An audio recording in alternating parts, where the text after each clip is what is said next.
I've said this once before, this is likely going to be the most important call that I make in my life. XRP is going to leapfrog Bitcoin when the domino theory plays out, because it's going to be the only way that Bitcoin can survive. And we are right on the precipice of a black swan event playing out that nobody sees coming. And those that are positioned are going to be able to take full advantage of the largest wealth transfer in our lifetimes.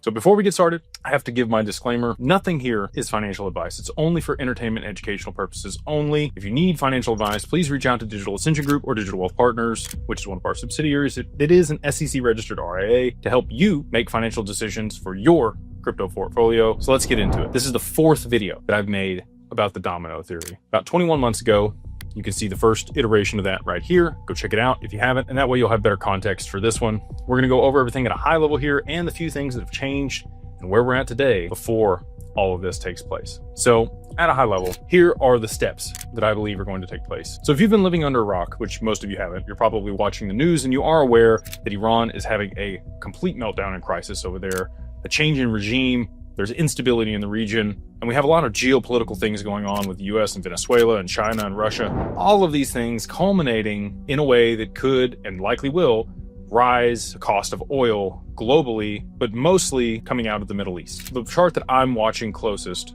is the Japanese yen versus oil. The escalating events are going to raise the price there. I don't know if that's going to be from them shutting down the Strait of Hormuz, or if oil is going to get shut down, or they blow up factories or refineries. I don't know what's going to happen. My anticipation is that we are going to see the spike in oil, and that is going to be the straw that breaks the camel's back for the reverse carry trade. If we see a 20, 30, 40% spike in oil in a very short period of time, which we've already seen a 5% rise here in the last couple of days, this is going to have significant effects on Japan. There's going to be inflation, there's going to be currency risk, and they're going to have to raise their interest rates. This is not just a spark, it is a fire that's going to happen. Japan's import costs on their energy is going to go up substantially, and higher costs are going to be felt across their entire economy. They already have significant inflation. This is just going to exacerbate that situation. And it's also going to cause the Japanese yen to become weaker in the global scheme of things. The only way that the Bank of Japan is going to be able to combat that is they're going to have to raise interest rates. And that's where the reverse carry trade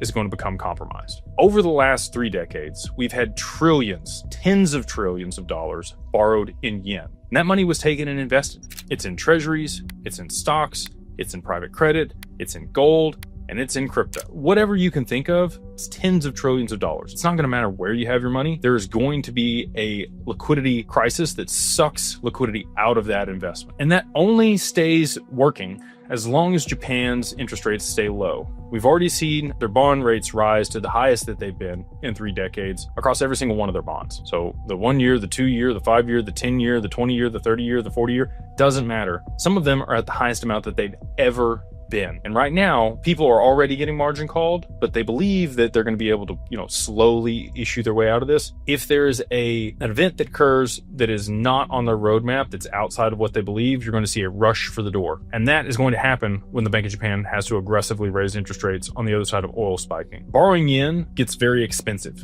in this situation, and the carry trade stops working. Positions must be closed. And this is mechanical, it's not emotional. When the carry trade unwinds, people are going to sell whatever they can to move toward the safest thing in their mind, which is likely going to be Japanese bonds in this situation. That means that US Treasuries are going to get sold off to the tune of $1.6 trillion that's held by Japan and potentially the other parties in the BRICS nation that still hold US debt, around $2.3 trillion totally. When that many treasuries hit the market at once, prices fall, yields rise, liquidity dries up. And this is dangerous because treasuries are the backbone for banks, pensions, institutions, money markets, stablecoins, everything. If the US defaults on their treasury obligations, the whole game is over. And right now, it's designated as a tier 1 asset by the BIS. The US has defaulted twice in its history. But in this situation, I think they're going to be able to make good on everything. Stablecoin regulation, which was passed in 2025, is going to be the key here. We're going to see stablecoins not just as a crypto tool,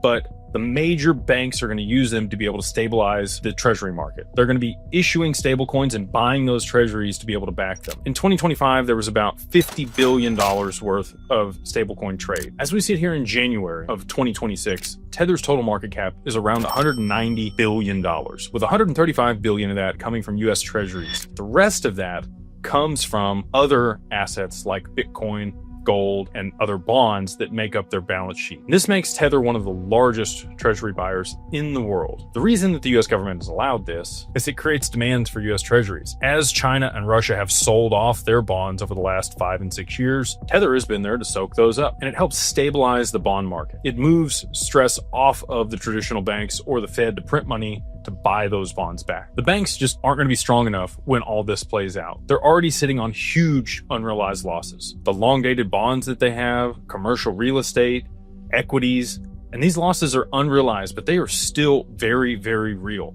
And US banks have hundreds of billions of dollars in these unrealized losses. Banks won't be able to absorb unlimited amounts of stress, and their balance sheets are going to crack under this pressure. Tether, I do believe, also is going to have problems in this situation because they have those other assets on their balance sheet. About 30% of Tether's balance sheet is made up of other things like Bitcoin, gold, bonds, and other private credit that they've issued. If we see a global margin call, all of those assets are going to be affected. And if we see, 20, 30, 40, 50% down in those assets all collectively together, Tether is going to depeg. They hold around 100,000 Bitcoin on their balance sheet today and over 100 metric tons of gold. These assets seem safe, and they are today. But in this crisis, they will not be. Everything becomes collateral. Bitcoin sells off, gold sells off, redemptions spike, and the peg will be tested. And this is where Shane Ellis's theory may come into play. Bitfinex and other exchanges use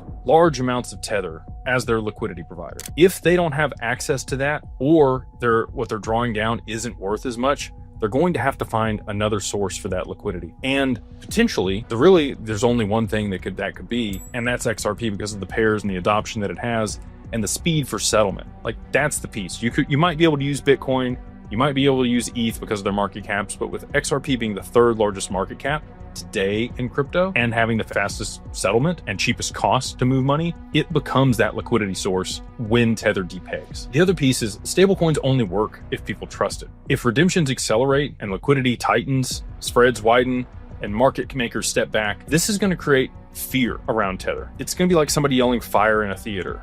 We saw this happen with FTX. We had Binance come out and CZ say that he thought that they, couldn't meet their redemptions. And sure enough, when people started redeeming at scale, they weren't able to. Banks are in the same position. They do not have the liquidity reserves in order to be able to back all the redemptions. Fractional reserve lending, they're holding 10%. FTX actually had more than 10%. They still went under. But that's a different story. What I'm saying here is that when stablecoins are tested, like Luna or others, if they don't repeg quickly, the confidence is lost and there will be a downward spiral as people redeem the assets from them and they're not able to meet those obligations. Many crypto exchanges rely on Tether and its liquidity. When stablecoins are stressed, trading is going to slow, order books are going to thin, and withdrawals are going to become delayed. So if you're holding your assets on exchanges or you're wanting to make trades while this situation is playing out, best of luck to you. I don't know that it's going to be possible. Liquidity is going to disappear very fast. And if there's not a solution that steps in, markets are going to lock up. As soon as there's headlines about this,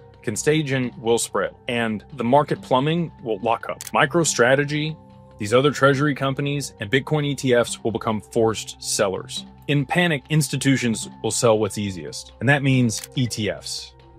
Investors will be redeeming shares, authorized participants will be selling the underlying asset, Bitcoin will hit the market, price will drop, and more redemptions will follow. It will be a negative feedback loop that continues to force selling on Bitcoin. I think we could see a $20,000 Bitcoin when all of this plays out. And XRP will be the solution that saves this and keeps Bitcoin around over the long term. That also means Bitcoin ends up on the XRPL. So let's talk about the stock market. The settlement is going to be a problem. They have these ETFs, they have this exposure, Bitcoin settles close to real time. The market still settles T+1. That happened on May 28th of 2024 with the option to settle T+0 using a digital asset. And they have trialed this and finalized that project in 2022, August of that year with Project Ion. R3 and the DTCC built a system to be able to settle and reconcile the back-end trades on the stock market from the exchanges to the clearinghouses. And this just so happened to be what the president of NASDAQ was talking about with Monica Long in 2025 at Swell. She was interviewed and she stated that the first place that they're going to be implementing distributed ledger technology is going to be for the back-end settlement reconciliation of the stock market. And if trades can't settle, counterparty risk explodes and margin systems will fail. So they will have to move to something that has instant settlement. And the only way that is going to be possible with XRP or any other asset is if there's enough liquidity in that asset. You need instant settlement, you need no counterparty risk, you need no pre-funding, and you need global movement of that value. It's not speculation, it is the infrastructure that we're going to move to when all of this plays out. In 2025, we did see the launch of the XRP ETFs. The majority of the volume to date for those, we saw a strong rise in XRP in late 2024 and throughout 2025. It continued to, trend sideways somewhere between $2 and $3 for the majority of the year. That's sustained volume from these institutions buying XRP, using TWAP or VWAP to be able to average into the market with large buys. And if they are issuing larger orders or don't want that to impact the market, they will go through the OTC desk or the dark pools. Unfortunately, there's only so much available supply for XRP on the market. Institutions, Ripple, other enterprises, and retail are holding XRP and not selling it. And because of that, the available supply becomes less and less every single day that these ETFs continue to eat it up off the market. At some point, the OTC desk and dark pools will be out for available supply there, and the volume will have to move to the exchanges. I believe that we're going to see BlackRock issue an ETF when the time is right in order to be able to save this system. They will have to move to instant settlement on the back end of the stock market, but they need enough liquidity in XRP to do that. And the only way to get the price to the levels it needs to be is huge amount of demand all at one time. You're going to have the FX market impacted. You're going to have the stock market impacted, you're going to have Bitcoin impacted, you're going to have the exchanges impacted, and the volume and demand from these ETFs and those buyers. With not much available supply for XRP, if you took economics in high school, you understand supply and demand dynamics. The supply for XRP is going to be, I think less than 1 billion. That's my best guess based on conversations and things that I'm seeing. It could be more, it could be less.